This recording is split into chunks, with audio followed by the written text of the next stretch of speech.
The answer to how long you should rest in between your working sets is a question that's going to require some nuance, and that can only be gained through experience. My general rule, the rule that I generally try to follow, is you want to try to rest the least amount of time necessary to perform another productive set.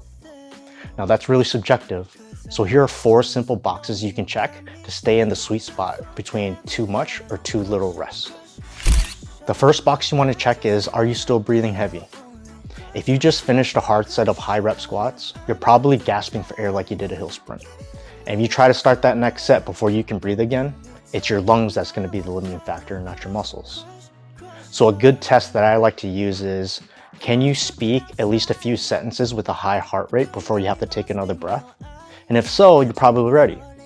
But if you can barely get out a few short words before you're like gasping for air, rest a little bit longer. Second box is, are you mentally ready to push again? Building muscle means you're going to have to take every set close to failure, and that's going to require some focus. And if you're neurologically taxed, where you can't clench and bear down, or you're not psychologically ready to go deep into that pain cave again, wait a little bit longer until you're locked in and ready to get after it. The third box you want to check is, you don't want any lingering fatigue in those supporting muscles. So for example, you're doing a set of pull-ups, and your hands and your forearms are still smoked. You want to wait till those muscles have recovered before you try your next set. Or if you're doing back squats, you don't want your lower back to still be crampy, because that's going to be the limiting factor and not your legs. So take a little time so those secondary muscles that stabilize or assist can catch up so they don't become the bottleneck. The fourth and final box you want to check is, can you get at least 5 solid reps? Now you should expect some drop off in your repetitions from set to set, especially if you're training close to failure. But if you're starting a set and you can barely get 2 or 3 clean reps, you're not stimulating anymore, you're just surviving.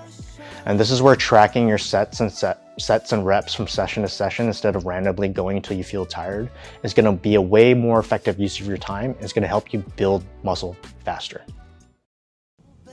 I just wanted to take a second and say how much I appreciate you sticking around to the end of this video. And as a thank you, I'm offering new clients a discount on the first 4 personal training sessions, completely risk-free. 2 weeks, no contracts, no pressure, money back guarantee. So if you've been curious about what right coaching could do for you, this is the chance to find out. Hit the link in the description below and schedule your first session today. What do you got to lose? Thanks again.